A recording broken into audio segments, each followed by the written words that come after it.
সবাইকে রমজানের শুভেচ্ছা রইল। রমজান মোবারক। হ্যালো ব্রিয়ন, আসসালামু আলাইকুম। সবাই কেমন আছেন? আলহামদুলিল্লাহ, আমরাও ভালো আছি। তো বাজারে চলে এসেছি কিছু কেনাকাটা করতে। তো এই যে কিছু কেনাকাটা করতে করতে বলতে অনেক কিছুই কিনে ফেললাম। ফার্স্ট টাইম এসেছি একটা দোকানে। আমি একটা সুন্দর জায়নামাজ নেব আজকে, একটা মনের মতো জায়নামাজ আমার এতদিন ছিল, কিন্তু সেটা আমি বাড়িতে রেখে এসেছি। তো ভাবলাম যে একটা সুন্দর চেয়ে জায়নামাজ কিনি। তো রমজান মাস আসলে কিন্তু আমরা জায়নামাজ, কোরআন শরীফ বা এই যে তসবি, এই জিনিসগুলোর কিন্তু চাহিদা বেশি, মানে ভীষণ বেড়ে যায়। তো অনেক দিন হয় ভাবতেছিলাম এটা জায়নামাজ কিনবো, কিন্তু ওইভাবে আশাই হচ্ছিল না। তো আজকে যেহেতু ওর বাবা বললো যে কিছু বাজার করো, মানে তারও একটু সময় নেই, তো এই জন্য চলে আসলাম বাজার করতে। তো ফার্স্ট টাইম আমি একটা সুন্দর পছন্দ করে জায়নামাজ নিয়ে নিলাম। নেওয়ার পরে চলে আসলাম গরুর মাংস নিতে। দেখেছি এখানে একদমই টাটকা গরুর মাংসগুলো ছিল। গরুটা মানে একটু আগে জবাই করেছে। এই যে ভুঁড়ি, এই ভুঁড়িটুকু শুধু 500 টাকা চায়। তো ভুঁড়ি আর আমি নিলাম না, গরুর মাংস নিয়ে নিলাম। তো এই যে আমি একটা কিন্তু রিলে মানে বলেছি যে রমজান মাস আসলে কিন্তু আমাদের নয়, আমাদের মতো মধ্যবিত্ত বা গরিবদের জন্য রমজান না, রমজান হচ্ছে বড়লোকের জন্য আর ব্যবসায়ীদের জন্য। এই ব্যবসায়ীরা রমজান আসলে যে কি শুরু করে দেয় কি বলবো, সব কিছুর দাম মানে দ্বিগুণ হয়ে যায়।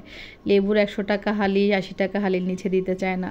গরুর মাংস 850, 900, 1000 দিলে আরও খুশি। হাঁস মুরগি সব কিছুর দাম দ্বিগুণ। তো কী আর করার, আমাদের তো খেতেই হবে, তার কষ্ট হলেও কিনতে হবে। তো এইটুকু বাজার প্রায় আমি এখানে 3600 টাকার মানে বাজার করেছি। তো এখানে গরুর মাংস নিয়েছি আমি এখানে 2 কেজি, আবার এই যে মুরগি নিয়েছি 2.5 কেজি, আবার এই যে দেশি মুরগিটা নিয়েছি হচ্ছে 1 কেজি তো বেশি, একটা হাঁস নিয়েছি, জায়নামাজ কিনেছি। তো যাই হোক, একটু ফল নিয়েছি বাবুদের জন্য। তো সব এখানে আমার মানে 3600 টাকার মতো বাজার হয়েছে। আর আজকে কিন্তু গরুর মাংসগুলো অনেক ভালো ছিল, একদমই সিনার মাংস নিয়েছি। আর আমি গরুর মাংস কিনতে গেলে যেখান থেকে চাবো সেখান থেকে দিতে হবে। তুমি পোষায় আমাকে দাও, না পোষায় দাও না, কারণ দোকানের অভাব না, ভাত মানে ভাত ছিটালে কাকের অভাব না কথায় আছে, তেমন টাকা দিলে বাজারেরও অভাব নেই। তো যাই হোক, আমি আমার পছন্দ অনুযায়ী মাংসটা আজকে নিয়েছি, অনেক ভালো হয়েছে। তো ভাবলাম আজকে কোনো রকম মাছ কিনবো না, কারণ মাছ ফ্রিজে আছে, ওই মাছগুলো খাওয়া শেষ হয়ে গেলে তারপরে মাছ নিয়ে আসবো।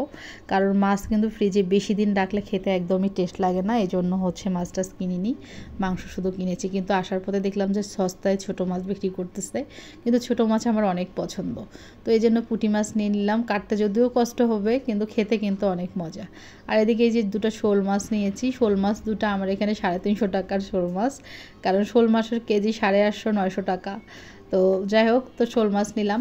শোল মাছটা আমি মানে খেতেছিলাম আর ভাবতেছিলাম যে ইলিশ মাছের দামটা তাও মানা যায়, কারণ ওটা তাও একটু টেস্ট আছে। শোল মাছের কিন্তু আমি পার্সোনালিটি ওইভাবে কোনো টেস্ট পাই না, তারপরেও অনেক দাম। তো যাই হোক, কী আর করার, খেতেই হবে, খেতে মন চেয়েছিল। তো আমি মাছ টাছ কেটে নিয়ে, মুরগি কেটে নিয়ে ভাবলাম যে মুরগির কলিজাগুলো দিয়ে হচ্ছে মুরগির মাংস কিছুটা ভুনা করি। আর আমার রান্না করা তরকারি আছে, রমজান মাসে দেখবেন যে তরকারি ফুরাইতে চায় না, মানে সব কিছু একটু একটু করে রয়ে যায়। তো এদিকে আমি মুরগির মাংসটা ভুনা করে নিচ্ছি। মুরগির মাংস কলিজাটা আমি কোনো কিছু দেবো না, এমনিতেই ভুনা করব। আর এদিকে হচ্ছে ওই যে সেই শোল মাছটা সুন্দর করে একটু হালকা ঝোল ঝোল রাখবো, শোল মাছের ঝোল, কোনো রকম কোনো সবজি টবজি কোনো কিছু দেবো না। তো এদিকে রমজান মাস আসলে কিন্তু হচ্ছে অনেকেই বলে যে হচ্ছে প্রথম প্রথম রোজা ধরলে অনেক কষ্ট হয়, কিন্তু আমার ক্ষেত্রে কিন্তু একদমই আলাদা, কারণ প্রথম রহমতের 10 দিন আমার কাছে একটুও কষ্ট হয় না, অনেক ভালো লাগে। তো তারপরও আমার যে ছোটো বাবু আছে, ওকে ব্রেস্ট ফিডিং করাতে ও তো মানে রমজান মাস উপলক্ষে ওর খাওয়া দাওয়া বেশি হয়ে গেছে, ও সময় পেলেই শুধু ব্রেস্ট ফিডিং করতে চাচ্ছে। তো যাই হোক, কী আর করার। তো এদিকে এই যে তার বাবাও কিছু ফ্রুট নিয়ে এসেছে, দেখি যে কলা, এই যে আপেল নিয়ে এসেছে। তো আমার ছেলে এগুলো প্লেটে করে নিয়ে আসছে যে আম্মু এগুলো কাটো। তো ইফতারের সব কিছু রেডি করব, ওগুলো আর ওদিকে নাই যায়। আমার বাসায় প্রতিদিনই ভাজা পোড়া যেগুলো আইটেম থাকে সব কিছু থাকেই। আর এই যে ফলগুলো এখন কেটে নেব। তো সবাই ভালো থাকেন, সুস্থ থাকেন, আল্লাহ হাফেজ।